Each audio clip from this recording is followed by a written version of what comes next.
Hey, welcome back to another episode of 161st and River. Just hold on.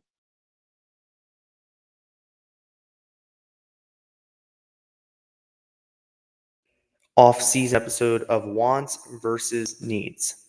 What are things we want the Yankees to get this offseason, and what are the things the Yankees need? So I have this broken down into three categories. It's going to be starting rotation. Then we'll start with the bullpen. Then we'll do the starting rotation and then the lineup. Pretty much in order of what I think the Yankees need to do this offseason because their job is just getting started. Game 7 of the World Series is starting in a couple of hours. There's a winner crowned. It's either the LA Dodgers or the Toronto Blue Jays. Game 7 is the best thing ever. So to be able to live on. But he's have some work to do this offseason. And part of that needs to start as soon as the banner is crowned. So let's start with him. Right now, the Yankee bullpen has four relievers back there. They have David Bednar as their closer, which is good. I think this is the first season in a couple of years now that the Yankees are going into the offseason knowing full well this guy's got the ninth inning. With Clay Holmes, it was no one had faith in Clay to close it out. Last offseason, we were like, we could stick with Luke Weaver, but he only has 1 year of experience to his name, and then they went and got Devin, and that was a mess. At least we know David Bednar can close it out in the Bronx. He closed some big games for the Yankees this season and postseason. So at least we can know that Bed can close in the Bronx. So that's good. I think this is the first time I was trying to go back in my memory since maybe Prime Chapman, like going into 18, that we really know this guy can do it. And I think Bednar can. So that's a good. Camilo Duvall, he showed a lot at the end of the year, and I think having a full offseason with Yankee people, he's going to be a lot better. Kind of like our next guy, Fernando Cruz. Cruz was horrible in Cincinnati, and then he was solid last year. I mean, he was on the IL for most of the year, but when he was pitching, the Yankee bullpen was at their best for the most part. And he was typically very, very good and very, very strong. So having Cruz in there and knowing that he can strike guys out, that's a big thing. Tim Hill will probably have his option picked up tomorrow or by Thursday, I think it has to be. Thursday or Friday. He'll have his option picked up. We'll do an episode after the qualifying offer deadline of all that sort of stuff, going over what happens there. But he'll likely have his club option for next season picked up, and then they have a lefty back there. But you see on the bottom of my graphic, there are four relievers that they need to add. They need to get four. Now, they have Brent Hedrick and De Los Santos um, in the minors, as well as Jake Bird, who they added at the deadline. So those three could be somewhere in the mix. I don't expect all three. If all three of them are on the opening day roster, we got problems. I don't expect all three of them to be on the opening day roster. I expect at least one of them. I mean, if the Yankees go out and get three relievers and then only have to bring up one of those three, and you could have them both down there for depth, I mean, I think that's a solid offseason. I'm expecting to have De Los Santos and one of Bird or Hedrick up, and then them go out and get two relievers, and even that, De Los Santos was pretty good. Brent Hedrick was actually very good, I thought. He had some great moments. He got roughed up a couple times, but that happens to relievers. And then he got hurt. So I'm wondering if that's what they're thinking. We'll go get two, and then we'll have two from our depth. Because then they'll have like LaGrenier, Harrison Cohen's on the 40-man roster, but he's been very good for them, for the Rail Riders. One of the better minor league relievers this past season. I think he had one of the higher strikeout rates as well. And they'll have depth down in AAA. and that's what you need going into the season. But we do have some options. I spoke about some of them. Devin Williams, he should be on the radar. He should be an option to come back. He'd have to accept that he is not going to be closing. He's going to be getting a middle relief setup role.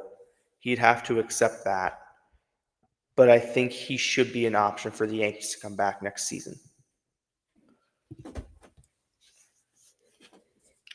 Williams did have his worst season of his career. He was 4-6. He had a lot of horrible, horrible moments, but he did strike out 90 in 62 innings. That's a pretty good strikeout clip. His walks were up from normal. Could it have been jitters? Because really, you get past May, he had that 1 week, right? He had the Tampa game, then he had the 2 Texas games, Houston in the Bronx. Then he had a really good stretch. Then he had Houston down in Houston that was caused by the home plate umpire because he couldn't call balls and strikes. And then from that Houston game on September 2nd or 3rd, he didn't give up a run for the rest of the season, including postseason. He didn't give up a run. And run charged to him. He did give up an inherited run to Schlitz. Actually, it shouldn't have counted. But that's besides the point. So if you go from when he lost the closer's role back in early May, he had a hand in that May game against San Diego. And then from there on, he was responsible for only 5 more games that they lost. But it really should have been 4. I mean, the 2 Texas games, that's inexcusable. The one against Tampa Bay, actually they won. So I'm going to take that off. They did win the game, but he blew the save. He blew the save, but they won the game. So that doesn't count. So he was only responsible for 4 more losses. Really only 3 because of that home plate umpire in Houston, but you can't excuse it. It's a loss. But from May through elimination day, October 7th, from May 8th through October 7th, that's 6 months, 5 or 6 months. They only lost 4 games because of him. That's pretty good. You got, relievers are going to blow games. Let's not lie here. That's pretty good. I wouldn't be opposed to bringing back Devin on a 1 or 2 year deal on the condition that he understands he's a setup guy and not the closer. I think David Bednar cannot be moved from that closer's role. He was too dominant there for the Yankees, and he's too important. We'll move on to the next option, Michael Kopech, right-hander. Did only pitched a handful of innings for the Dodgers, looked good, but he's going to be coming off a major injury, and that's a concern, I think. I think that's a huge concern. But credibility there, he was good for the White Sox when he was in Chicago.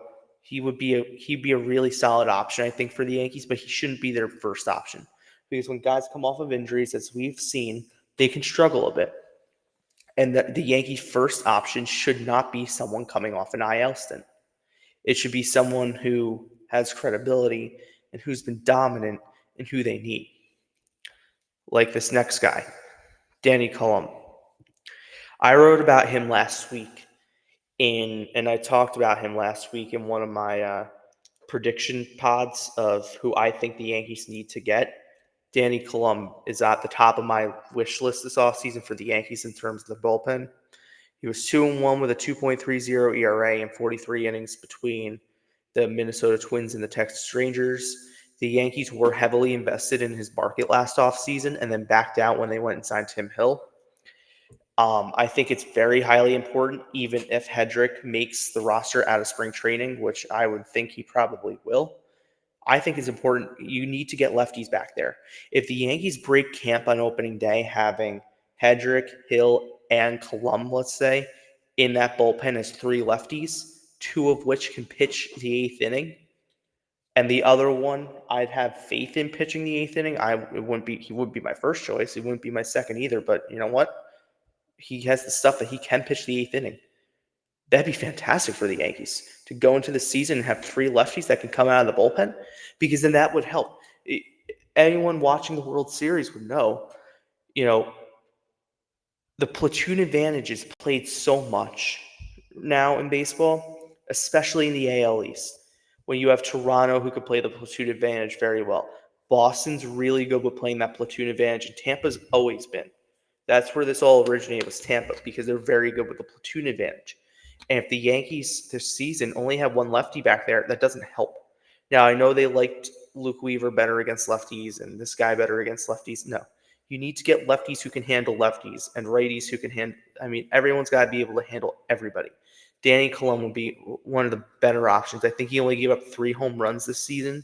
He was really, really good for the Rangers and for the Twins. He's an option that I think the Yankees need to have. He's an option that I kind of have to have back there because you don't know who else. I mean, I have a list of relievers who are going to be on this market. The next one I'll talk about. But if I go through relief pitchers that are going to be on this market, there are so many, and I don't trust half of them. Right? I mean, they put Ryan Yarbrough in the bullpen, but he could also start. There are so many on here that I'm like, I don't trust this guy like one bit, like at all. Like Tim Mesa, like Tim Hill's on this list, but I'm gonna take him off. Danny Colum will be an unrestricted free agent. Um, Wandy Peralta's on this list. He has a player option. Brooks Raley has a club option. Justin Wilson, he was actually good for. He was a lefty. He was actually good for Boston this year. It's not a bad option. Ryan Helsley's on this list. I have a whole free agent list we're going to go through one day. Of I have like a master spreadsheet, like a nerd, of every free agent, like every like major free agent that is on the market this season. So, and I have it divvied up by team, by projections, by position. I nerded. I'm a nerd. Anyways, we have now the final option I have on here is Gregory Soto. He was with the O's and then finished the season with the Mets. He was 1-5 with a 4.18 ERA. 70 strikeouts and 60 innings pitched. That's good. Whip is a little high. You can't really trust him in the 8th inning. He wouldn't be my top pick. He also wouldn't be the worst thing in the world because we've seen the Yankees take guys like Greg Soto and convert them into weapons like they did with Tim Hill, like they did with Fernando Cruz. We've seen them do this before, and especially with Daisei coming back to being a coach for the Yankees. I could see that being appealing, and he knows Stressel from the Mets. So maybe spending more time with him would help. Wouldn't be my first pick. I don't know, but he's an intriguing option at the slates. These are just the free agents. I can see the Yankees pulling off a trade for a reliever, kind of like doing a deal like I brought up a couple weeks ago. Like if they were to make a deal for Sandy Alcantara, I could see them getting Anthony Bender as well. I think he's a right-handed reliever for the Marlins. He had a solid year. I could see them doing that. Alrighty, moving on from the relief pitching, we're going to go to the current rotation. So we have Max Fried. He's the ace as of now. Then we have Will Warren, Cam Schlittler, then Will Warren, then Luis Heel, and then we don't have a fifth starter going into opening day. Carlos Rodon will start the season on the injured list, so they do not have a fifth starter. But they have 3 on the IL that are going to come back and make an impact in the rotation. Cole, Rodon, and Schmidt. Schmidt later than the rest of them. I think Cole actually threw a bullpen session today off the mound for the first time. He posted it on his Instagram. I posted it on our socials, so go check that out. But I think they need to add a starter. And then I think they need to put Heel in the bullpen. What that allows is if you re-sign Ryan Yarbrough on like a 1-year, like $2 million deal, and then he can be moved into the bullpen as your long swing man. And then you have, let's say you put Heel in as a middle reliever back there that picks up one of those spots, and then the depth kind of goes down a little bit, and then people go down to AAA. So when injuries happen, it's not as much of a you're not handcuffed as much of like who they have. JV and Sandridge come up for like a couple outings, and he got rocked, right? And there were some like other like random people up, like who the hell is this? Clayton Beater pitched big innings for like Clayton Beater was on the team this year and couldn't find the plate against Toronto. The game Schmidt blew his arm out. So I think go get a starter. Now, obviously the graphic on this video is Sandy. I don't know if they need Sandy Alcantara,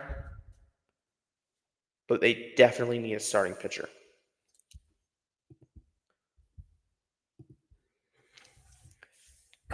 So 2 of the 3 pitchers I have featured here are going to be acquired via trade. The only one I think they would spend free agent money on is the last one, and that would be because they have to.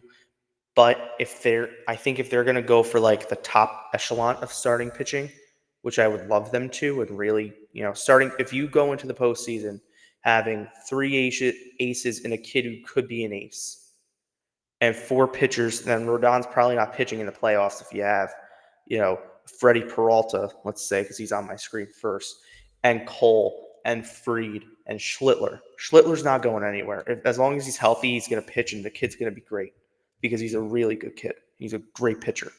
Now, Freddie Peralta, he is going to be on the trade market as the Dodgers just announced that Shohei Ohtani will start Game 7. You're seeing this probably during Game 7 or right before it or right after it. 17-6 with a 2.70 ERA. The Brewers won majority of his starts. He was really good. Home runs, a little susceptible. Obviously, gave up 2 on opening day into the short porch. Something to watch. An opponent's batting 193 against him. His whip is just a hair over 1. He struck out 204 batters and 176 and 2/3 innings pitched. That's pretty good. He didn't come out of the bullpen. The opponent's OPS against was a 604, which is solid. Freddie Peralta, good option. He's going to cost a lot, but he's a really good option. The most realistic option I think the Yankees are going to go after is Sandy Alcantara. Mentioned him earlier with the relief pitching segment, saying that the Yankees could go after Anthony Bender. I always get him and Bednar confused. Anthony Bender they could go after with the Marlins. I know they had conversations at the trade deadline surrounding Sandy and Bender. They want to make a super deal, and then time ran out. They couldn't come to a deal. But offseason opens up here. There's a lot more time. Sandy had a lot better of a second half. He had a 3.33 ERA in the second half this season, and I think it was like 15 starts, which is very good. The strikeout numbers went up. The walk numbers went down. His stuff looked much better in the second half coming off of Tommy John. That's something we got to look at and be like, okay, like Sandy's still going to be Sandy. It took him a little bit after Tommy John, as it does with most pitchers. I think that Sandy Alcantara would be a very, very good ad for the Yankees. Obviously, the overall numbers didn't look good, but you know what? It was kind of the same with Devin Williams, where it was a lot of early season scaries, and then he got a lot better as the year went on. Sandy would be such a great option for the Yankees. I don't. It's so underrated how good he would be for us. Imagine a rotation being Cole, Fried, Alcantara, Schlittler, or Rodon Schlittler. Like, let's say that's the rotation on June 1st. Rodon's probably the weakest link in that rotation, and he was very good for the Yankees this year. And that means Warren goes down to AAA. I have Heel then in the bullpen because I think they can work with him and he can be an option out of there. And a weapon. That's a really deep rotation because Warren could be an MLB pitcher. And if you have him in the waiting in AAA in case something goes awry or, you need a swing man, let's say a doubleheader and you need someone to come up and eat innings, Warren's your guy. Like that's a great. If you go into the postseason with a rotation of Cole, Fried, Alcantara, Schlittler, and those are your starters in October, and Rodon's in the bullpen, kind of like a Chris Bassett type this season, and the Yankees hit even a little bit, and the relief pitching's solid, yeah, I can see them going all the way. Starting pitching wins championships. We could sit here and talk about hitting. The Yankee offense, they'll hit enough. Okay, they hit enough to beat Boston, right? They hit enough in the Toronto series that they could have won game three. They won game three because they hit. They could have won game four, but they booted the ball around all night and didn't hit. They could have won game two if Max didn't implode because they still scored 7 runs. So if your starting pitching was solid in October, you might be playing tonight. Or I can make the case that if the Yankees and Dodgers face off again and Yankees had home field advantage, the series might have ended in LA.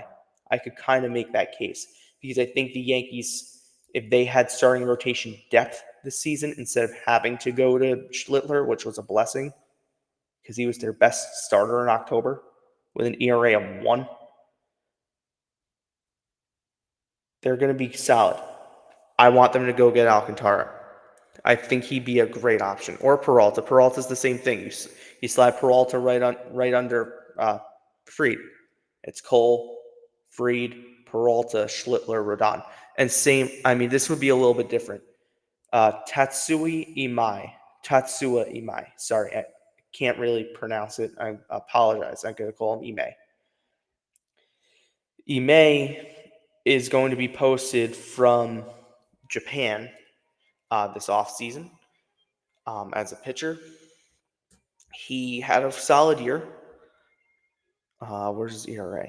A 1.92 ERA in Japan in 24 games, 3 shutouts, 5 complete games, 45 walks. He only gave up 6 home runs the whole year and 163rd innings pitched. That's good. Oh wait, no, that was Okamoto. So that was good. Now, we don't know how he's going to look transitioning from MPB to MLB, but he's certainly worth a look for the Yankees. His stuff is middle rotation. He could be a number 3. He has the ability to miss bats. He's projected to have an AAV of like $22 million a year on a 167-year deal, is what it looks like, which is kind of close to the Tanaka deal, actually. Like he'd be a very good option. I actually wrote about him for Last Word on Sports last week, so I encourage you to go check that out. The link is in my bio on X to all my posts, so I encourage you to check it out. And I wrote a little bit more about him in the Substack the other day. I wrote about him and the other 2 Japanese talents I'm going to talk about in a minute, in a little bit more of a long form piece. But I wrote about one of them for Last Word on Sports and put a little bit more of a Yankee spin on it for that. So we're going to get into now the starting lineup for opening day. So I'm a crazy person. I have already started to create my graphics heading into the season for next year. So I decided that next season, for the spring training lineups, it's going to be on my Instagram story instead of an info post, but I'll put that information up as we go along. It'll be on like Threads and Facebook as normal, but everywhere else, it's going to be like an Instagram post. It's literally this. So right now in right field, we have Judge. No one's in center. The reason I didn't put Jones there is because Spencer Jones is not going to be ready for opening day. And if the Yankees go into opening day with Spencer Jones as their center fielder and Dominguez as their left fielder, caveat there, then we got problems. They cannot responsibly go into opening day having both of them in the outfield.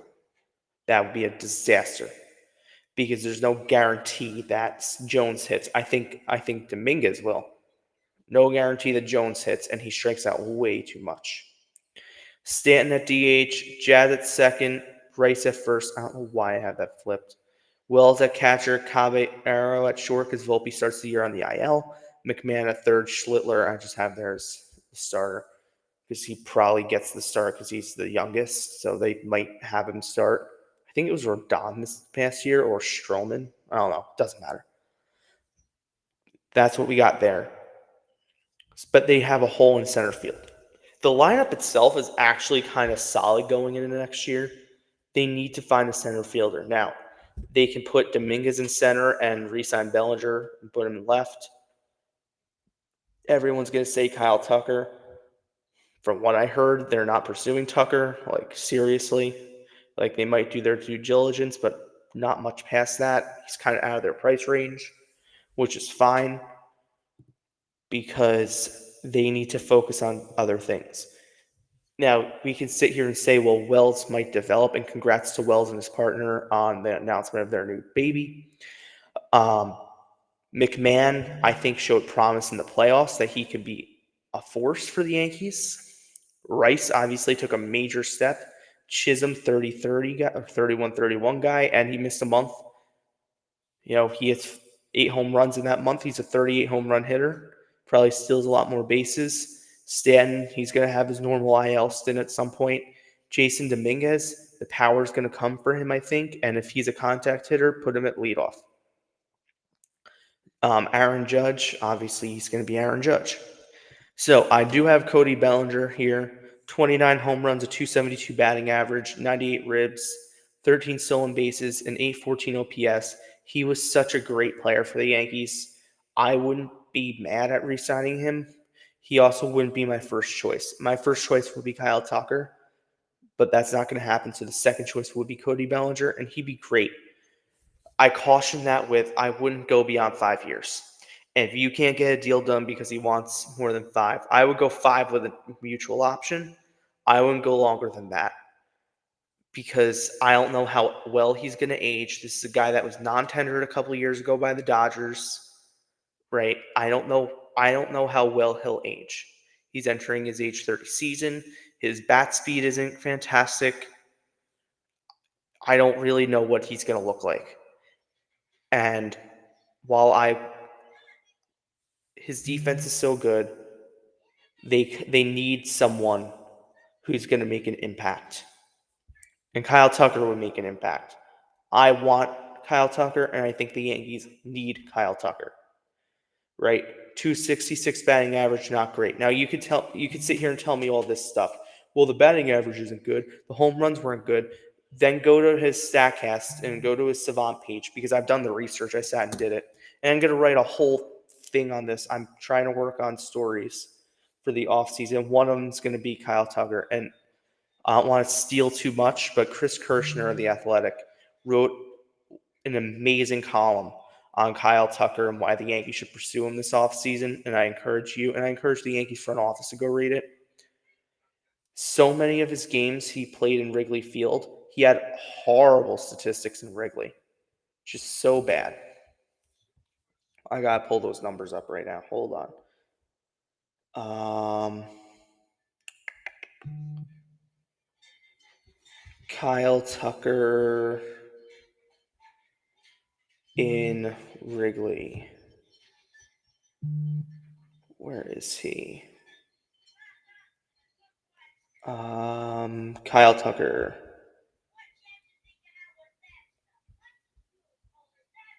At Wrigley Field this season, 64 games. He had a 240 batting average, a slugging percentage of 400, a 357 on base percentage, which is very good, 38 strikeouts, 40 walks, 25 RBIs, only 7 home runs, 4 triples, 7 doubles.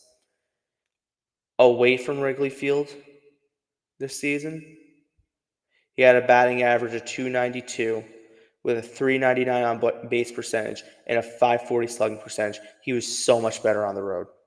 Yankee Stadium, his numbers in his career at Yankee Stadium are horrific. But he has power numbers at Yankee Stadium. His overall numbers aren't great, but that could also be Yankee pitching's very good. And during those years, or he was on those Astros teams, it counted only regular season in the statistics I did. They were typically very good. The concern with him is how he would do in the New York market. and how much he's going to cost. I think he'd be okay in Yankee Stadium left field, and then you switch Dominguez to center where he was a better defender. He's not going to be Bernie Williams out in center field or Brett Gardner out there, but he's going to be competent enough where he can get the job done. That's an option. Murakami is someone a lot of fans want. They don't need him at all. I think I made the case in a column I wrote the other day that they shouldn't even do this. He's going to be one of the top international bats. He's going to receive a contract of about $200 million for 7. He has defensive issues. His offense has declined. His power numbers are there, but he's a lefty. The Yankees have so many left-handers, and because Tucker and Bellinger, if they get one of them, they're both lefty power. They're both lefty hitters, right? So you already have enough lefties in the lineup, right? If we go through it, Wells is a lefty, Jazz is a lefty, McMahon is a lefty, Dominguez is a switch hitter, but he's better as a lefty. Rice is a lefty, and then Cabrera is a better lefty switch hitter. I have Vivas penciled in there for now until they go get someone, and he's a lefty. Right, 1, 2, 3. He's switcher. 4,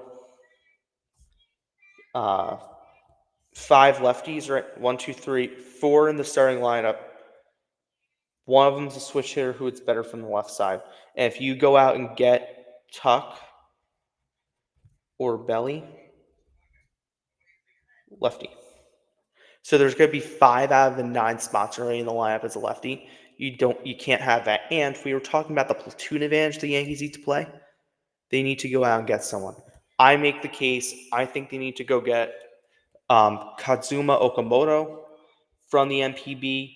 He'd be almost a perfect fit. Corner infield, he could play corner outfield as well. So perfect utility player, Swiss Army knife type. He hit 379 versus left-hand pitching in 2025. Something the Yankees could use in their lineup.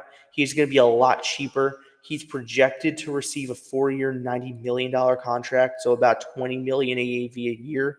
For someone who's a role player or someone gets injured or something, he can start. He'd be such a good option. So his overall batting average this season, it's the highlighted one on the bottom there, a 222 batting average overall, but a lot better numbers against lefties. A 411 on base percentage, which is insane. Obviously, this is going to go down. He was described as the right-hand hitting Hideki Matsui. The reason I think Okamoto is a possibility, he's teammates right now with Masahiro Tanaka, and one of his consultants over there in Japan on that team, the Giants, the Yomiuri Giants, is Hideki Matsui himself. He'd be a great option.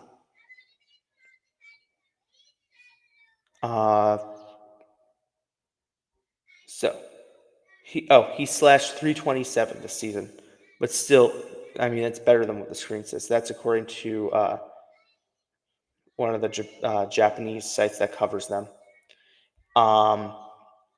There are other teams involved: the Mets, the Tigers, the Red Sox, and the O's involved. He's going to be good. He's a Swiss Army knife defender. Good approach. He can hit 18 to 25 homers. He'd be perfect, I think, because you'd be comfortable with him starting, right? If Rice is going through it or McMahon's going through it, and offensively you just need someone to start, he'd be great because you're not losing much on defense, and he's going to give you some offense. I'd be okay with that. Now, if we're going to do this going into the season, because Volpe's going to be on the IL, Vivas will probably start the year with the team. The reason is he has options. They could just send him right down as soon as Volpe's ready to come back. And then that will put Okamoto there, and then they need to find a backup catcher. Right? I don't have that here, but they need to find – I'm going to do a whole episode, I think, dedicated to the backup catcher. They need to find someone, and then that's your 4th bench spot. And then you're going into the season, and then once Caballero is no longer the starter because Volpe – unless they make a trade, which I don't expect them to – and then once Volpe becomes the starter again, and then Caballero goes to the bench, You'll have Cabrera, who's a switch hitter and can play anywhere off the bench. You'll have Okamoto potentially off the bench, who is a right-handed hitter who could play anywhere. You'll have Caballero, who could play anywhere. And then you'll have this guy. Unless they send Cabrera to AAA and then re-sign Rosario, which could be an option. I think Rosario was great. I think they need to go after Okamoto because he can play against both right-handers and left-handers, if someone is reverse splits. That's going to do it for today. Offseason wants versus needs. And we'll do an episode later on in the week talking about the tender qualifying offer deadline heading towards the Yankees. Thank you so much. Have a great day. Let's go Yankees.